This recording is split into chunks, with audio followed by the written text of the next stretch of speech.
Hey, it's a beautiful day in New Brunswick, and I am here to finish what I started. Survival changed the way my brain worked. So we're going to take off from where I got interrupted there a couple of days ago. I hope you like my little Wile Coyote blow up. And yes, hockey's on tonight, and we have band practice today. So what I wanted to tell you was that don't give up. Sometimes the doctors will tell you, no, you've plateaued. You're never going to get better. But there were some things that I did. Now, what made the real difference is I went back into my faith and I said, what is my responsibility? What can I do? And the Lord just led me. He just led me. He took me one step at a time. So at first, after the car accident that I had post-concussion syndrome on top of PTSD. It was a mess.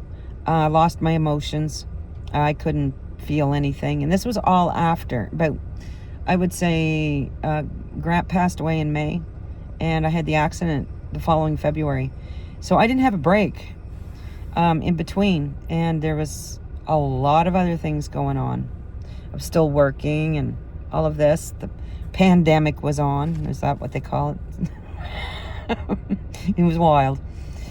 So I know there's been people out there that's going through things too, and I hope what I tell you is helpful. I hope you can glean just a little bit out of it. I started doing some more studying, because the medical profession, they'll take you as far as they can take you, but they just, they do tests and they do the medical thing. They're great in an emergency, but for healthcare, it can be a little bit troubling. So I seen the chiropractors. I seen the guys that fix brain concussions or try to.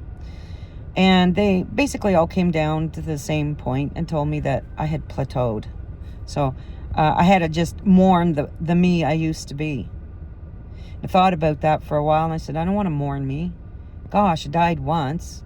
Almost got killed again. No. I want me back. I don't know how I'm going to get her. But I want me back, and I want an improved me, better than the me I was before. So that was the journey I started to walk on. And I could tell you the mind is an amazing thing, and it can be remapped. So I continued on doing what I did before, with my little changes, making sure I didn't go to bed hungry, making sure I didn't exercise at a crazy time of day, which was really hard because with my injuries, I could barely walk across the floor. So it was like, I don't know how I'd ever, walk 2,000 steps a day on an average basis. So I got to a point where I had to reach out again. What am I going to do? And a friend of mine, Sandra, she's also our promoter for our band. So she was, did you just see my glasses pop? That was kind of cool. I should do that again. But we were doing pharmacy. And for a bit, and it was makeup and things like that, kind of make you feel better. And I don't wear a lot of makeup, but there's times that I do. And I said, well, I'm going to try to be a girl for a little while. I'm going to try that stuff, see how it makes me feel. So I did, and then it just occurred to me that I used to be on a product, and I was like, hey, that product actually worked. So what I did is I found a couple. Down in, I think they're in LA or something like that. They still do the product because I was out of the product for a long time. Basically, I'm not going to, sell a product to you right now. I'm going to tell you what the product did. It was vegetable protein. And I was not able to absorb protein very well. So then I went to another specialist. I had to pay out of pocket. But she's called Forever Healthy. And what they do is it's like NAD, they call it. And they try to clear through kind of like acupuncture, but they don't necessarily have to do acupuncture on you. They can if you want them to. And she started doing clearing, and she found out I couldn't absorb protein, so I wasn't getting any building blocks in my brain. So she worked on me on one end, and I worked on me on the other. And the other part was just trying to eat a little bit cleaner. It's expensive right now in Canada. If you're in Canada, my heart goes out to you. It's getting worse to eat healthy. It's getting just worse to eat. It's hard. It's hard to eat. But the building blocks to your entire body and for your cells to be renewed is protein. And now I'm absorbing my protein a lot better. I lost a little bit of weight. I lost about 21 pounds. So that's good. I'm not done yet. I want to lose some more. It helped renew my mind. So I kept using the practices that I always did in order to get my mind remapped, get away from anxiety and things like that, got the right amount of sleep. So I did some changes. So I want you to remember that it's a whole bunch of things that work together when you're having a crisis. You need a good support system around you that don't question your motives, that don't question who you are as a person, your character, that your yes will be yes and your no will be no. You don't want that other mess, because then you have to self-explain over and over again, and you don't need that. You need to have a safe spot where you can feel what you feel, think what you think, sort it out for yourself. I don't know why these people, just a second, I gotta shut the window, the mosquitoes are getting in. I don't know why people feel that need that they want to teach you about you. We learn from experience, so like, and if it's not working, you're going to repeat the same thing over and over again, and you're going to get the same result. Life is really cool that way. It will tell you, yeah, you're going to get the same result. That's your own scientific method that you can do. And you will realize pretty soon, wait now, if I keep doing A and then I do B, I'm always going to get C. It might be a while before I get C, or it might be very quickly I get C, but I'm going to get C. So you want to be able to know yourself. Take time for yourself. I know we've heard that millions and millions of times before, but it is the truth. My friends know I'm in the car. I got to show you my friends. See? They think I'm going somewhere, and I might actually end up buying them some food, some treats or something. They love lentils. Crazy birds. Anyway, they're not mine. They just come visit me all the time. So, trauma will rewire your brain. And trauma, it is said in the studies, I don't have them in front of me right now, but the studies typically say if you have 5 traumas in a year, you're probably going to have PTSD, because your cortisol is your stress hormone. It gets jacked up in like 30 seconds. Boom, fight or flight. However, bringing it back down is the problem. It takes a lot longer to bring it down, sometimes 72 hours for it to start to drop. Now, when it drops, if you've been in too many traumas, your body is not used to relax mode. So as it drops, guess what happens? Your body will start going like, oh, gee whiz, like, I'm in trouble. I'm having a nervous breakdown. I'm having a heart attack. Oh, all of these things will start to take place.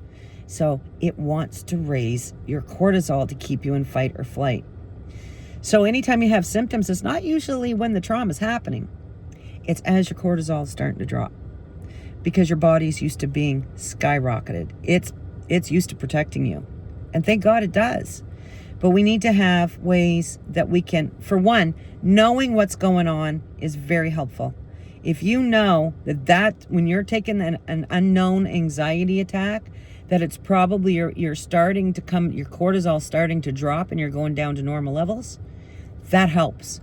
Because then you can talk to yourself. You can say, my cortisol's dropping. This is normal. I'm going to feel this unease for a while till I go back to normal levels. Yeah, it might be a while. And then just protect yourself, surround yourself so that you don't get jacked up again and throw that cortisol up in the air. So that is one of the things that I wanted to talk to you about, was a few steps that you can take or be aware of if you're having a panic attack or if you've been diagnosed with PTSD. I don't like to go on and on about all the things I've been through, because there's people that's been through worse than me. It's how we're geared. Every one of us is geared a little bit different. So, the things that somebody else went through, I might not handle well at all or barely at all. And then the things I've gone through, like somebody could just smoothly get through most of those. So it's the individual, and I want you to know you're not alone. This channel is here to share. I'm not the greatest speaker in the world. I usually write songs and stuff, which comes to my last minute here. The reason I wanted to share this little bit too through this new channel, you can always catch us over on Engage. I don't get a chance to do so much recording though because those guys are crazy.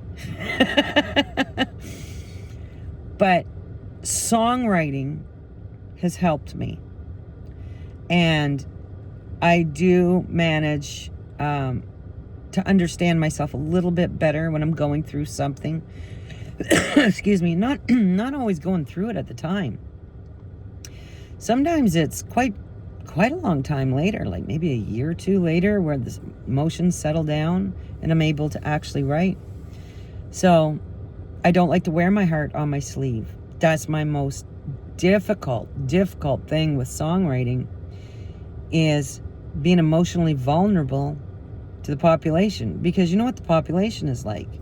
You're going to get wonderful people that'll support you and pat you on the head and say you wrote a good song, and then you're going to get other people that think you suck and that you need to get out of the business and all of these other things. So when you get your heart on your sleeve in a song that you wrote, it's your baby, it can be quite intimidating. So I'm here to tell you, just keep hanging in. Learn yourself. Don't worry about what other people say. And I'm available for questions if you want to talk to somebody about some of the methods that you might need to help yourself. I got more going on. Like, I absolutely got more going on to tell you, but I think this has been long enough for today. And I will actually try to get one out every day this summer. It's going to be hectic, but I'll do my best. And I'll try to get better as the channel goes on so that I don't bore the snot out of you guys, okay? Because I'm usually with my guitar in my hand and not with a phone, just yucking. All right, enjoy the rest of whatever you're doing. Take it easy. Have faith. Have faith in God and have faith in His Word, because what He says is true. We'll see you soon.